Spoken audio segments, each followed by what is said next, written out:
Assalamualaikum warahmatullahi wabarakatuh. Salam sejahtera untuk kita semua. Pada kesempatan ini saya akan menjelaskan tentang keterampilan keperawatan, yang mana ini merupakan kegiatan kolaborasi. Dan keterampilan ini ada 3 topik. Yang pertama adalah tentang mengangkat jahitan, yang kedua melakukan anestesi lokal, dan yang ketiga adalah melakukan penjahitan pada luka. 3 topik ini merupakan kegiatan kolaborasi yang mana diharapkan saudara-saudara bisa menerapkannya saat saudara-saudara hadir di tengah masyarakat, atau mungkin nantinya saudara-saudara tentunya praktik di rumah sakit. Oke, untuk mengangkat jahitan kita perhatikan dulu luka dari pasien. Biasanya kita perhatikan luka itu sudah ada perbannya. Nah, dengan kondisi perban demikian, kita langsung tentunya harus melepas perbannya. Sebelum melepas perbannya, tentunya kita harus siapkan alat-alat yang harus digunakan. Alat yang digunakan untuk pengangkatan jahitan, lazimnya biasanya kita gunakan pinset anatomi, ya. Kalau pinset anatomi tidak ada geriginya, ya. Kemudian gunting yang memang untuk mengangkat jahitan, biasanya guntingnya ada takiannya. Kemudian harus ada lidi button atau mungkin cotton bud, ya. Ini tujuannya untuk apa? Untuk melepas plester yang ada. Kemudian apalagi yang digunakan? Biasanya kita gunakan juga kasa. Nah, cairan yang digunakan spesifik biasanya. Cairan yang digunakan selain NaCl, ya, di sini NaCl, kemudian satunya betadine. 2 cairan itu yang lazim digunakan. Baik, kita coba perhatikan jenis lukanya. Oke, kita kembali ke posisi media. Jadi saat kita mau melakukan pengangkatan jahitan, kita identifikasi dari lukanya. Luka yang seringkali mengenai wajah terus dilakukan penjahitan, biasanya durasi waktunya 5 hari sudah bisa dilakukan updating atau pengangkatan jahitan. Kemudian luka pada daerah tangan, daerah kaki, daerah yang memang tentunya jaringannya tidak begitu keras, daerah kepala, itu biasanya pengangkatannya 5-7 hari. Kemudian daerah mana lagi? Daerah punggung, biasanya karena jaringannya agak tebal, di sana 10-14 hari. Itu sebagai standar umum, ya. Sehingga kalau luka-luka yang tersebut saya sampaikan tadi, itu saudara bisa identifikasi dan sesuaikan dengan waktu atau lamanya. Kita coba perhatikan dari bentuk jahitannya.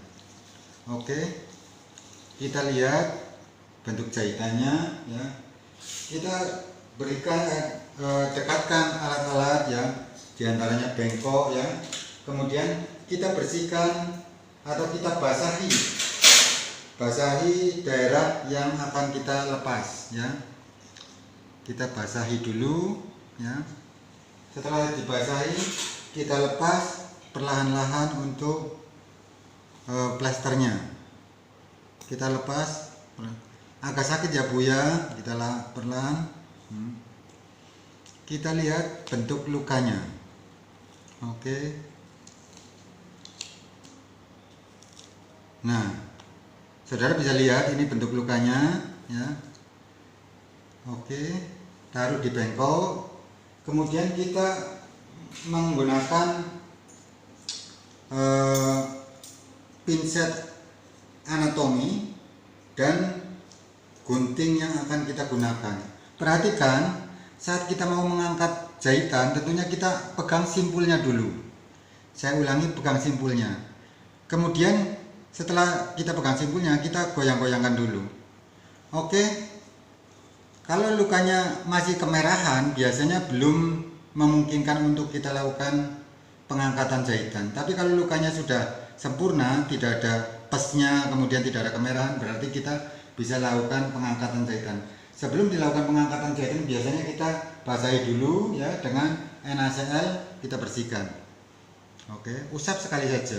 Kemudian kita taruh kasanya di tempat yang memang sudah untuk pembuangan.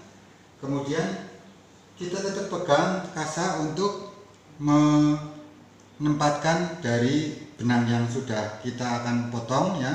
kemudian kita angkat, goyang-goyang dulu. Usahakan saat kita mau melakukan pengangkatan, jangan sekali-kali kita memotongnya di simpulnya. Saya ulangi, jangan sekali-kali motong di simpulnya. Kita motong untuk pengangkatan, usahakan pemotongannya adalah di daerah yang jauh dari simpul. Oke, kita potong, sudah kelihatan terpotong. Sudah terlihat terpotong, oke, simpulnya. Kemudian kita tarik.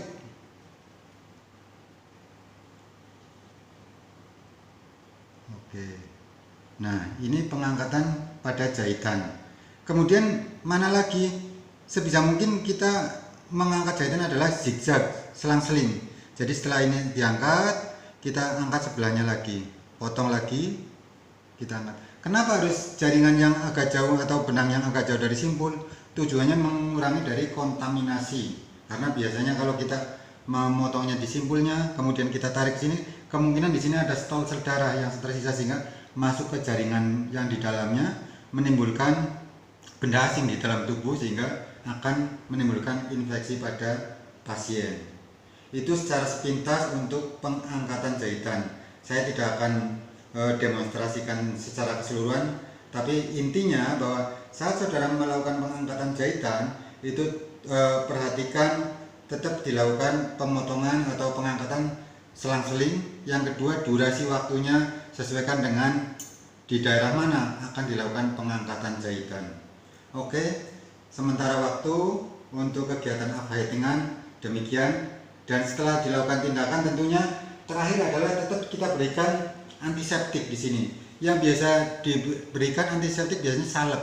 Salepnya bisa pakai dexamethasone, bisa juga pakai nebasetin, disalepi, kemudian kita lakukan penutupan ulang ya, penutupan ulang di daerah luka tersebut. Oke, kemudian kita plester ulang. Demikian, mudah-mudahan tidak ada yang ditanyakan. Nanti presentasi berikutnya atau mungkin saat kita demonstrasi sesungguhnya kita bisa ada sesi tanya jawab. Cukup dulu. Terima kasih atas perhatiannya. Kita akan lanjut ke sesi berikutnya. Topik yang kedua adalah kita akan melakukan anestesi lokal pada daerah luka. Sebelum kita melakukan anestesi lokal pada daerah luka, tentunya kita harus tahu obat-obat apa yang perlu kita gunakan. Biasanya obat yang lazim digunakan adalah lidocaine 2% atau procaine 2%. Nah, di sana saudara bisa cermati indikasinya. Indikasinya adalah untuk blok anestesi. Blok anestesi artinya apa?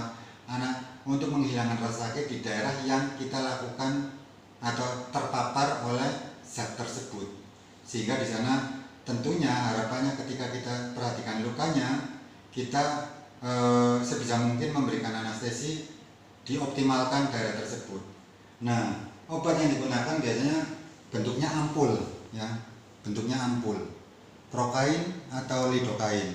Nah, perlu saudara perhatikan saat memotong ampul itu biasanya digunakan ada gergaji yang bentuknya macam nalbuder, digosok-gosok demikian, kemudian akan patah, dipatah muka. Tapi yang seringkali digunakan kalau kita di ruang IGD, instalasi gawat darurat, kita ikat di sini, kemudian kita potong begini.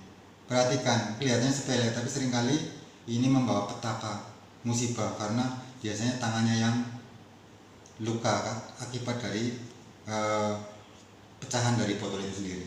Oke, setelah kita potong, kemudian kita gunakan atau kita masukkan spade yang steril. Tentunya kita masukkan cairannya. Biasanya pada satu ampul itu volumenya sampai 3 cc.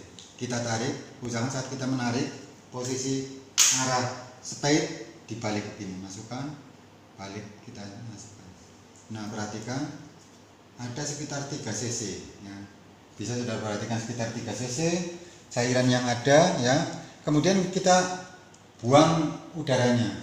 Oke, sudah terbuang udaranya. Biasakan saat kita menutup menutup jarum, mata jarum, diletakkan tutupnya. Kita masukkan baru kita kencangkan ya. Jangan sampai saudara-saudara memasukkan mata jarum, kita masukkan, pegang tutupnya, masukkan gini. Karena pernah terjadi risiko orang dengan ODA, orang dengan HIV/AIDS sudah digunakan jarumnya, kemudian petugasnya memasukkan mata jarumnya, tertusuk. Oke. Nah, setelah kita masukkan mata jarumnya, kita buka, tutupnya taruh di tempat yang steril. Kita gunakan biasanya sebelum melakukan anestesi, kita gunakan, bersihkan dulu dengan NaCl. Cairan NaCl kita bersihkan lukanya ya. Bersihkan lukanya. Kemudian setelah NaCl masuk ke sini, kita gunakan betadine.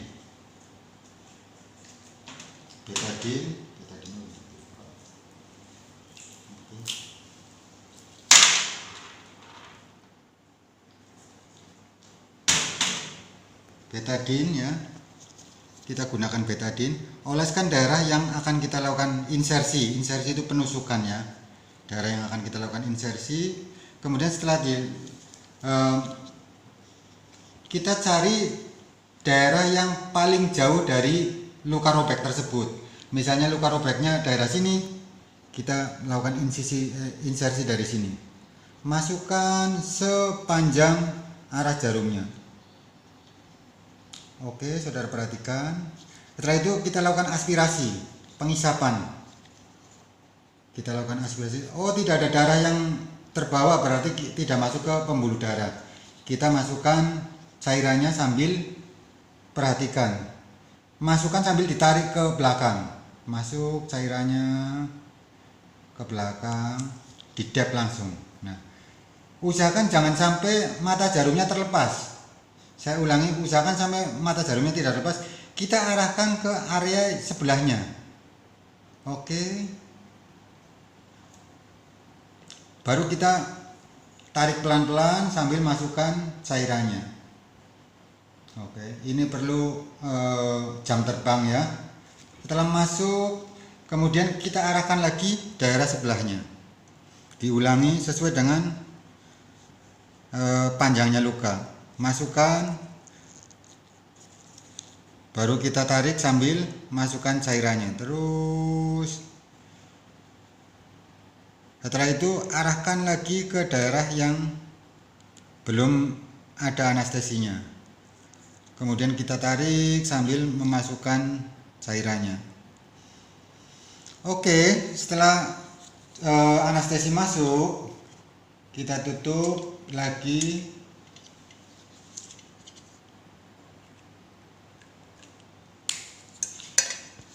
Kita biarkan selama 2-3 menit untuk mengecek apakah anestesinya sudah reaksi atau belum.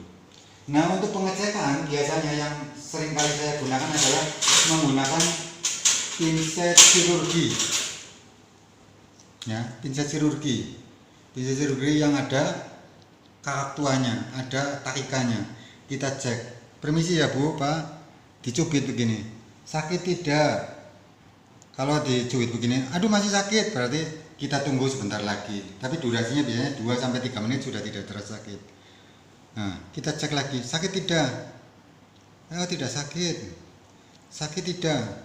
Orangnya masih bilang sakit, kita cek, sakit tidak? Sakit berarti uangnya ngelomboni.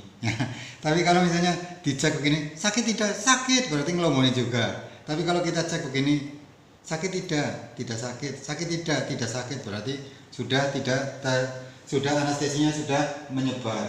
Oke, setelah anestesi sudah reaksi, baru kita bersihkan. Biasanya bersihkan dengan NaCl. Bersihkan. Yang dikhawatirkan misalnya luka robek akibat dari kecelakaan lalu lintas karena baru di jalan, di sini ada pasirnya ya.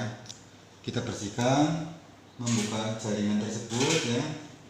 Dibuka sambil bersihkan di dalamnya. Yang lazim biasanya selain dengan NaCl, dengan H2O2. Setelah dibersihkan, sudah selesai, baru kita melakukan tindakan heating. Oke, itu sepintas untuk kegiatan anestesi lokal pada pasien.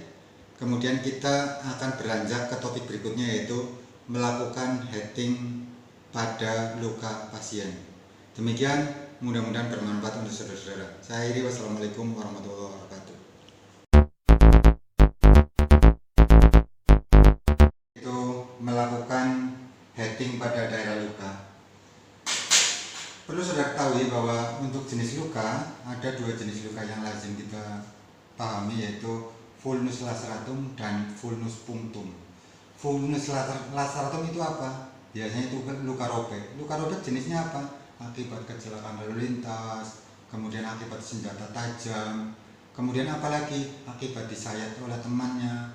Kemudian vulnus punctum apa? Akibat luka tembak biasanya.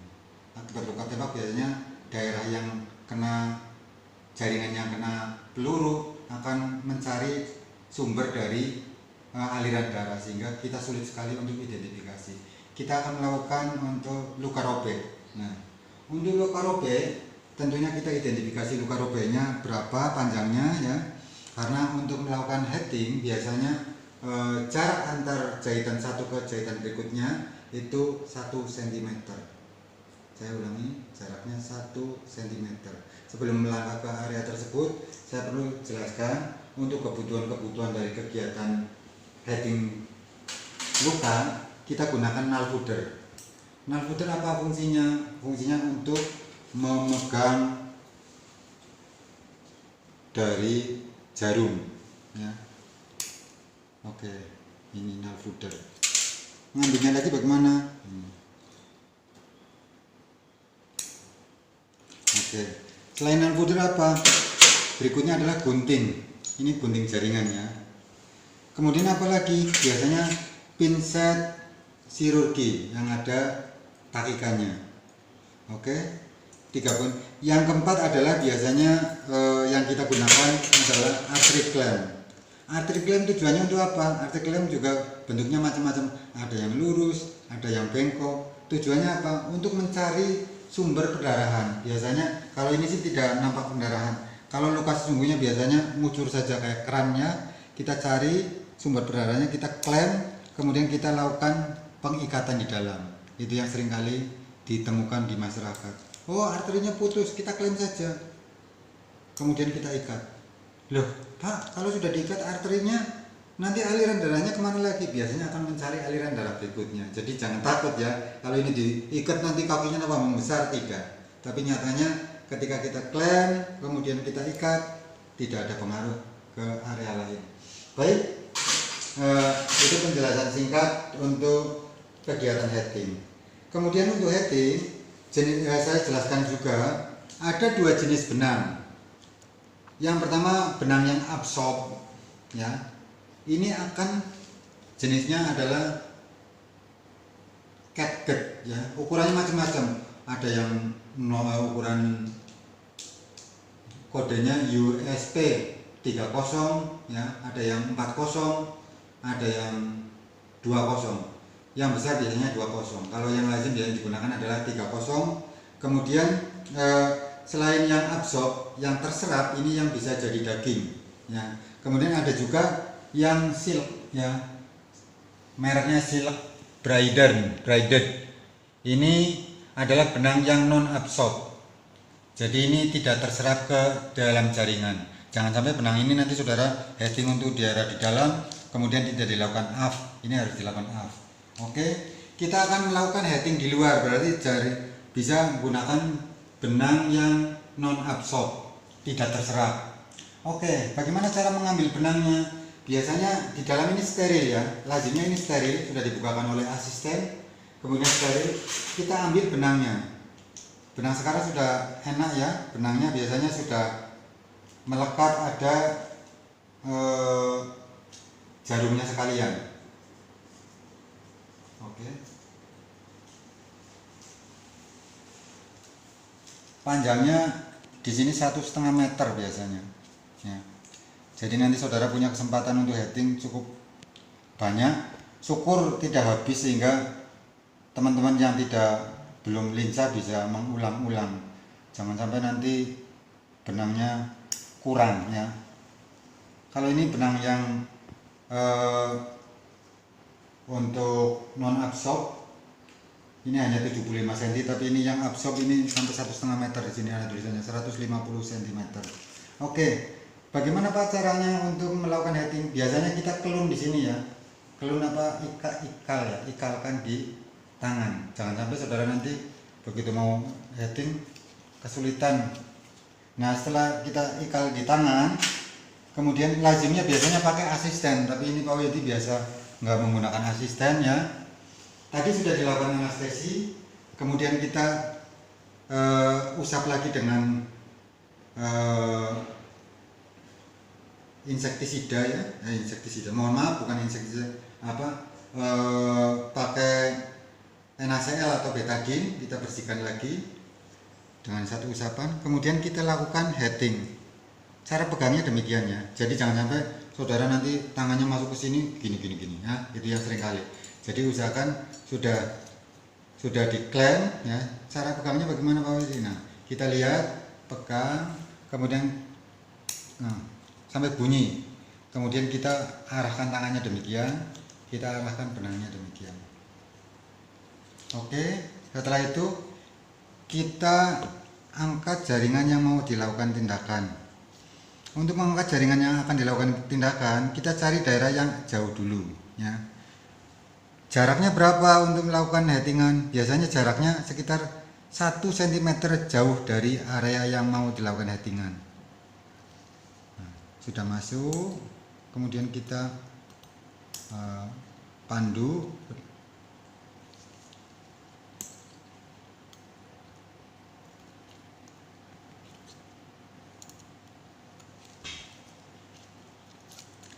Kita tarik ya sampai benangnya mendekati habis ya. Sudah kelihatan ini. Kemudian kita lakukan simpul dengan 2 kali 1 2. Kita ikat, klem, kemudian ikat daerah sini. Sekali lagi 1 2. Kita ikat, klem, ikat. Oke, setelah itu kita potong.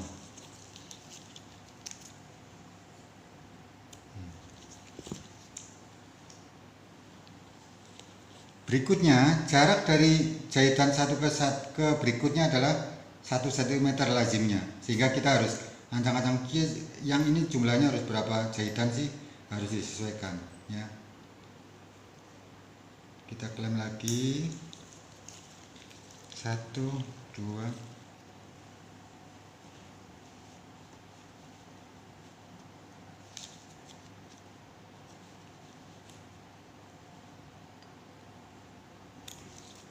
Kemudian masukkan ke jauh. Kita tarik ujungnya. Ini kalau nggak biasa biasanya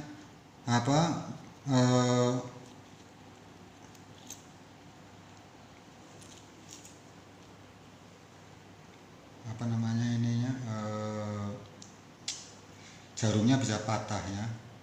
Setelah panjang ini kita 1 2, kemudian kita ikat lagi simpul ya.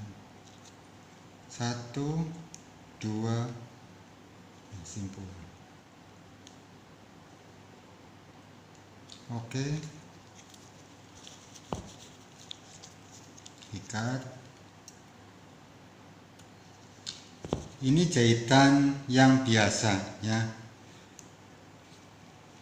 contoh jahitan yang biasa. Kemudian ada jahitan lagi, saya tidak akan selesaikan karena ini juga nanti saudara harus tahu beberapa jenis jahitan. Jahitan situasional ya, saya coba demonstrasikan untuk jahitan situasional. Perhatikan cara memegangnya, kemudian diklem. Kita lihat luka yang berbeda. Ada nggak luka yang berbeda? Bentar. Oh, di sini ya. Oke. Luka yang berbeda. Ketika kita temukan luka yang berbeda, kemudian karena situasinya tidak memungkinkan yang bagaimana Pak? Biasanya jaringannya rusak. Yang kedua apa? Mohon maafnya, ketika kita temukan pasien misalnya harus dilakukan tindakan di tempat lain, katakanlah di kamar operasi, maka kita harus mempercepat tindakan. Nah, ini sudah dilakukan anestesi misalnya, atau mungkin pasiennya tidak mungkin tertolong lagi, kita memperbaiki estetikanya, kita lakukan jahitan situasional. Untuk jahitan situasional biasanya Pak Wahyudi seringkali menggunakan dengan cara, mohon maafnya, ini bentar supaya gampang tempatnya. Oke. Kita tetap pegang kasa untuk klaim atau depth dari perdarahan yang ada. Kemudian jahitan situasional yang dimaksud bagaimana? Hanya melakukan penjahitan yang dengan situasi-situasi tertentu saja untuk menghindari perdarahan yang lebih hebat lagi.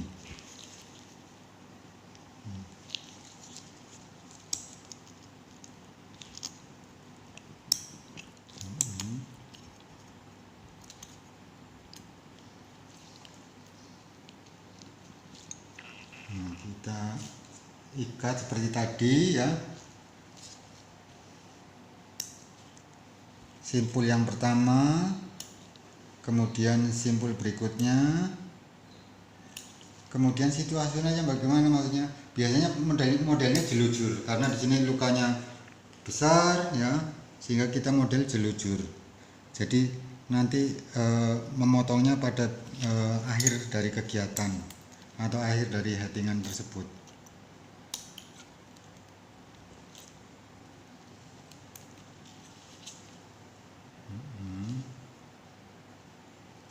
Tidak usah dipotong satu persatu, tapi lanjut saja.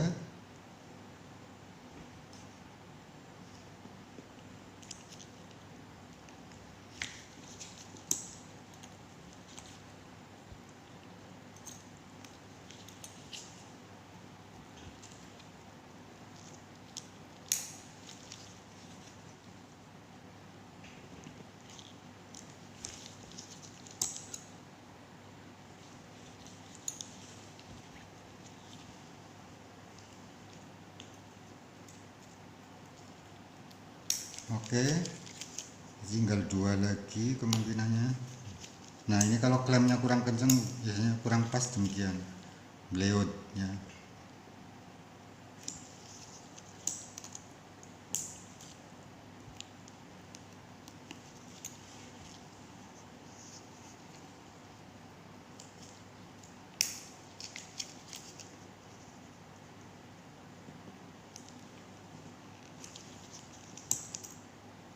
Ini lebih praktis, kemudian durasi waktunya cepat ya.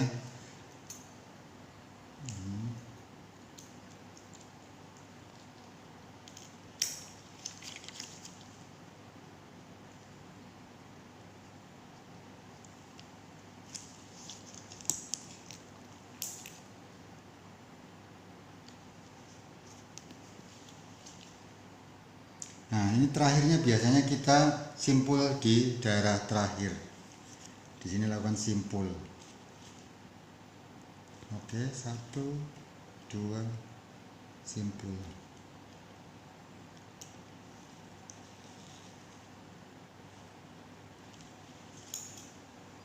Kemudian kita potong untuk jahitannya. Oke, ini jahitan yang semi jelujur ya, tujuannya untuk menghentikan perdarahan. Yang kedua, jahitan situasional, tujuannya ketika pasiennya gelisah dan sebagainya, kita usahakan dengan cara ini. Nah, terakhirnya karena biasanya untuk estetika, kita perhatikan daerah sini, perhatikan supaya menyatu, di kencang-kencangkan supaya ada penyatuan antara jaringan satu dengan jaringan berikutnya. Oke, itu prinsip dari 3 topik yang tentunya merupakan keterampilan yang kaitan dengan kolaborasi, dan diharapkan saudara-saudara bisa melakukan tindakan tersebut sampai ke perawatan berikutnya, yaitu setelah kegiatan ini selesai tentunya harus dilakukan penutupan pada media tersebut, kemudian dilakukan plester ya. Tapi itu prinsipnya, yang utama prinsipnya saudara bisa menerapkan untuk anestesi lokal, kemudian bisa melakukan upheating, dan yang terakhir adalah melakukan heading dalam situasi di masyarakat. Ini kemarin saya sempat melihat testimoni bahwa orang dengan hernia kemudian menyampaikan di YouTube bahwa dengan hernia saat perawatan luka pertama dia harus kena cas 150. Begitu 2 hari kemudian kunjungan berikutnya dia dilepas jahitannya, yang tadi saya sampaikan upheating 2 jahitan dia bayar 200, padahal jahitannya masih 5, sehingga yang 5 itu dia lepas sendiri, sehingga dan itu bukan untuk contoh, tapi paling tidak itulah gambaran risiko pembiayaan di kesehatan. Dan saya berharap ada kemanfaatan dari saudara setelah saudara-saudara mengetahui kegiatan-kegiatan ini, tentunya keberkahan untuk kegiatan-kegiatan di lingkungan yang ada. Demikian yang bisa Pak Wahyu disampaikan, kurang lebihnya mohon maaf, dan sesi berikutnya nanti kita akan redemonstrasi di kegiatan yang tentunya menggunakan media yang sudah disepakati bersama. Terima kasih atas perhatiannya. Wassalamualaikum warahmatullahi wabarakatuh. Sehat selalu.